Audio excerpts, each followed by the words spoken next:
لە پێغەمبەر عەلەیهی سەڵات وەسەلام لەگەڵ مشریکەکانە قساکە کابرایەکی چۆردی هەردوو چاوینی عەبدوڵای کوڕی مەکتومە بانگدەرەکەی دێ پرسیاری لێکە ئای پێغەمبەری خوا پرسیارێک مەیە ئەوش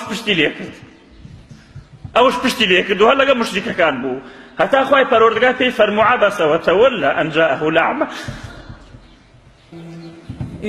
چارەی داوە یەکە وخلاقي وحرزي ومولي إليك لدى الإعسار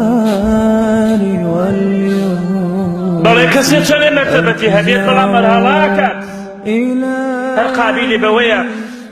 هەڵە بکات گومانی وابوو کە خوای پەروەردگار